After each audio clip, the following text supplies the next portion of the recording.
Hello, today is Wednesday, September 9th, 2020, and I'm recording in the early afternoon. The town church bell has just struck noon here. We actually have a town church bell.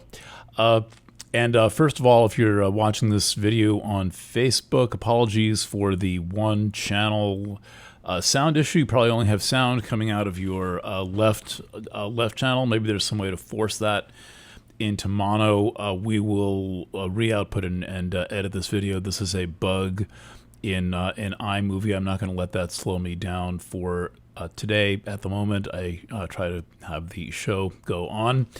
Today, at long last, is the day that Mars stations retrograde in Aries. Astrologers have been watching this coming for a long time. This is part of the kind of end-of-year follies and the culmination of this incredible astrological year of 2020, which began with a conjunction in Capricorn, Saturn and Pluto, and then through the year had a series of Jupiter-Pluto conjunctions, one more of them coming, and then finally the year ends with a conjunction of Jupiter and Saturn. This takes place in Aquarius as opposed to taking place in Capricorn, like the other events have been in. Let's focus on Mars retrograde at the moment, but I guess it's worth one word or two of mentioning why that is so relevant. This Aquarius conjunction that is coming up on the 21st of December. I'm not working with any notes or charts here. I'm just going to pull this all out of my ear.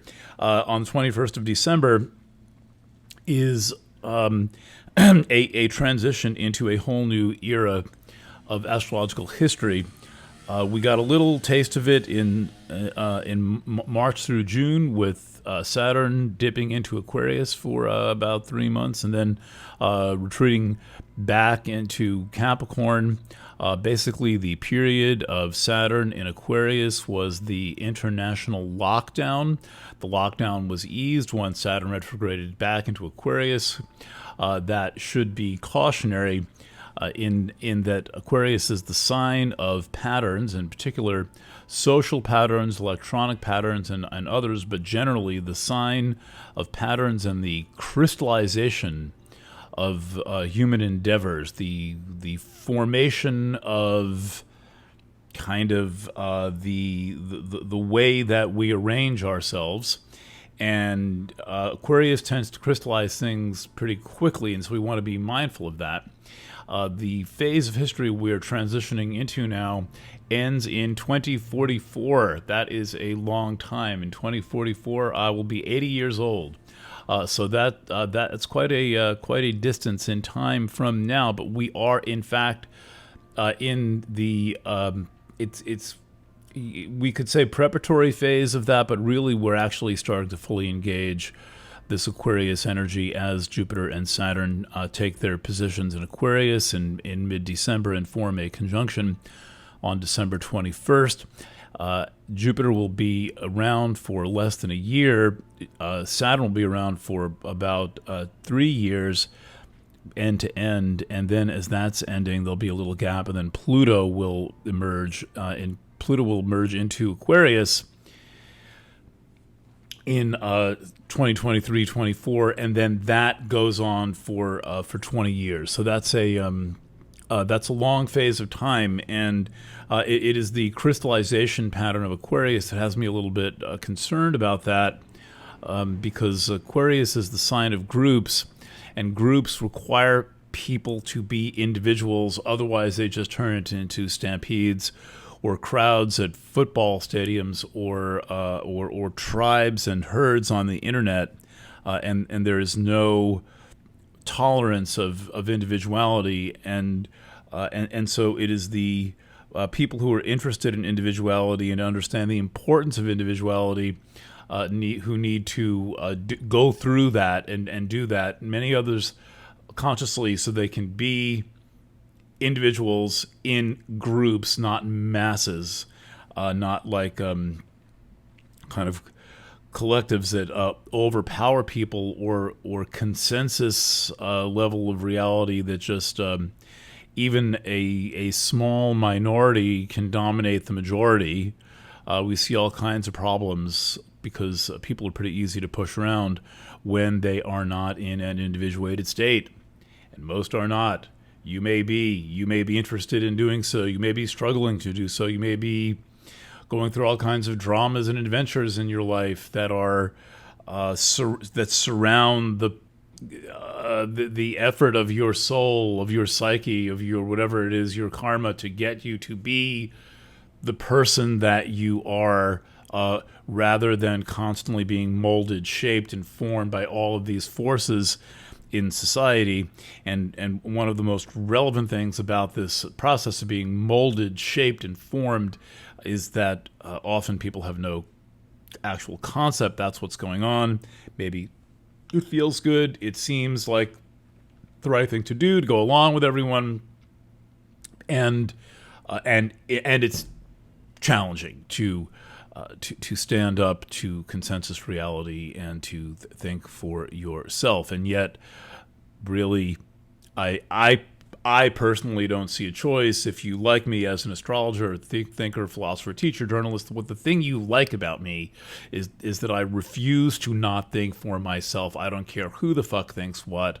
I will review the data. I will observe life. I will interview people. I might take 5, 10, or 20 years to make up my mind about something, but I will make up my mind, and I will hold my autonomy and my individuality.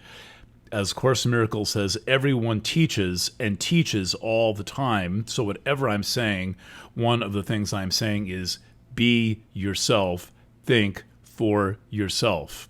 Okay. So then comes Mars.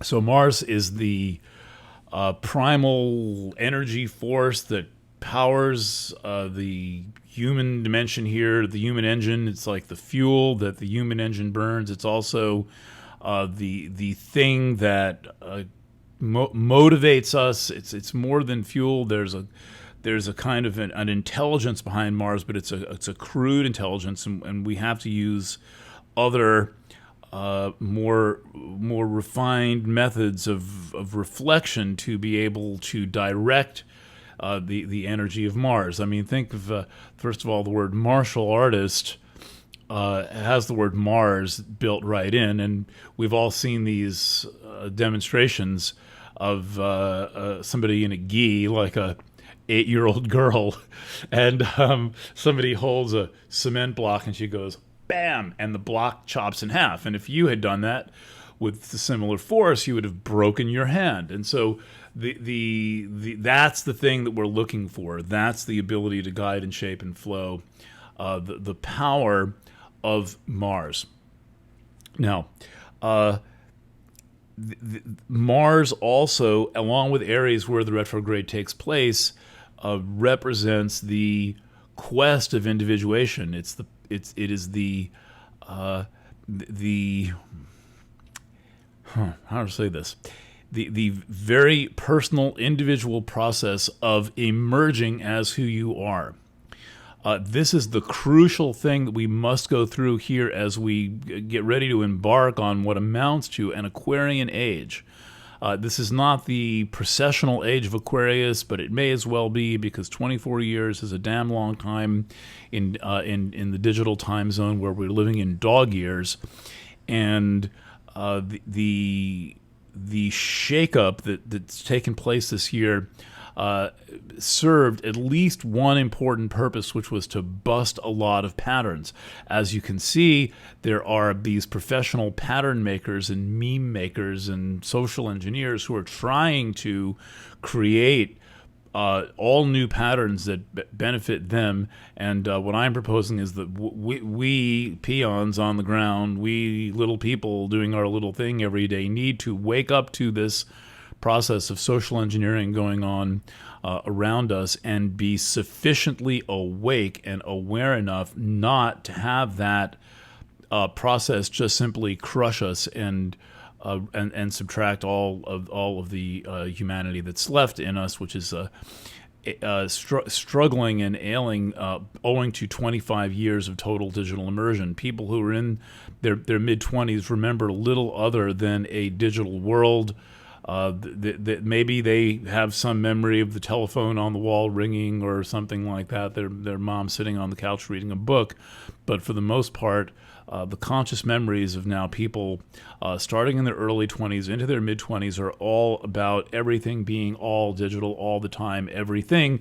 And those of us old folks, many of us have succumbed to the digital realm, and have, which is not that difficult to do, because it was designed to completely freaking swallow us, and to take over every facet of life, and it has taken over every facet of life. Though I assure you, in no home that I live in will this gesture make a light come on or go off. I will personally get up and turn the light on or off. So I ain't never living in a smart home. So now we get basically 2 months of Mars retrograde. I think this is, of all of the astrology, the most important event of the year from a personal growth standpoint. These big and distant planets are impactful, and they have an influence on us. However, that influence can seem remote, and it can seem like it's coming from above or from beyond, where Mars is very much about who you are as an individual, what you do, what you choose, what motivates you. Here's the issue with Mars, and this was pointed out in the 60s by Marshall McLuhan, who got it from someone else, and it was funny who he got it from. But McLuhan said that, and the McLuhans to the current day. Hi, Andrew. To the current day, agree that violence is the search for identity. That is a beautiful picture of Mars and of Aries, and of Mars retrograde in Aries. Violence and aggression are the search for identity. And this works with individuals, with countries, with tribes, and with many other things. That when one is lacking self-awareness, then the easiest go-to is to just be aggressive, start a fight, and attack someone. And through that process, you can figure out who you are. And you know, there's plenty of violence in our world, and there's plenty of people who are acting aggressively on one another on a regular basis, and plenty of conflict in the world. And here, at least, we have a concept of what might be underlying that conflict and that aggression that people seem to do. It just seems to be, on one level, completely self-serving. Well, what's the self that it's serving? Well, it's serving it's kind of a cheap way to find out who you are, but it just doesn't feel very good, and it can cause tremendous setbacks in progress, and do a lot of damage to good things and good people along the way. Now, what's interesting is that McLuhan said, I believe it was in his it was in a debate with a dude whose name I can never remember, super duper famous author from the 20th century. He said that he got this idea from Ray Bradbury, who had recently published The Martian Chronicles, a book about kind of Martian wars, and Mars is the god of war. And so when we take this idea that Mars is the god of war, and Aries and Mars are the astrological sigils of self-development, self-consciousness. Now, the whole chart works that way, but in the most basic start-the-engine method, Mars and Aries. And so it makes sense from an astrological standpoint to associate identity-seeking and aggression. But it doesn't make sense from a humanitarian standpoint. It doesn't make sense from a creative standpoint. It does not help you to aggress or be aggressed upon as some poor excuse for self-development. Fortunately, it's easy enough most of the time, sometimes difficult, sometimes impossible, but easy enough most of the time to sidestep aggression. And it's also a choice, you know, how you handle yourself, what you choose to do. Do you choose to act in a way that is creative, or do you choose to act in a way that's destructive? Do you choose to act in a way that's loving, or do you choose to act in a way that is hateful? A lot of this hinges on one's ability to listen, and to listen to oneself, and to respond to your own inner voice in a way that is sincere. Fortunately for us, though it is likely to come with quite a bit of drama, this Mars retrograde is going to be, let's say, invoking and compelling quite a bit of opportunities for self-development. Mars, all of my charts for the story of I Am are downstairs on my other desk. But Mars retrograde, as you know if you follow astrology, is going to make a series of squares against all those planets in Pluto that have planets in Capricorn, including Pluto, Jupiter, and Saturn, which have made 2020 what it is so far. So they're all in late Capricorn, Mars is in late Aries, and Mars is going to retrograde right to the midpoint of Aries, and it's going to bump against all those planets in retrograde motion. All those planets in Capricorn represent the accumulated collective family karma that is leading to these dysfunctional dramas in society that we have and that we are having now, and these genuinely viciously abusive government and health authorities that are doing nothing but abusing us. The entire COVID situation is nothing but abuse, with little neglect mixed in for public relations purposes, since neglect is always easier to sell than intentional vicious abuse. Oh, sorry, I didn't mean to do that. I didn't mean to kill all you people with ventilators. But that's just a cover-up for the genuinely pernicious abuse that is going on. And so this is likely to be awakened personally for us, because Mars always has a personal manifestation. Aries always has a personal manifestation, and this aspect pattern is a series of squares that are going to shake up and wake up past traumatic patterns, and you basically at that point have the option to go into victim mode, or to like get a freaking grip and start to work this stuff out. The way to not work it out, this is just my opinion, this is just me, some dude in Kingston, New York, saying the way to not work it out is by being aggressive, by starting fights, and by being violent with yourself. One of the worst forms of violence is that people are violent with themselves. It's very dangerous, and all it does is hurt us to do that. And one of the most important foundational lessons of any spiritual path or any growth path is how to not take out what was done to you on yourself. So Mars stations retrograde tonight. Today at the moment being Wednesday, 6:22 p.m. Eastern Daylight Time. Look it up, do the calculations for your locale. There's a lot of time zones in the world. I wish there was an easy way to convey it all. But nighttime in Europe, and a little late afternoon in California on the West Coast, and so forth. All right, I'm going to leave it there for now. I have done a wonderful series of readings called The Story of I Am, which will be linked from right below this Facebook video, or if it's YouTube. If you are, again, hearing this in one channel, wait a bit. I'll replace it with the YouTube video. Thanks for your participation, for your trust, and your love in your business. Okay. From Kingston, New York, Eric Francis, signing off. Bye for now.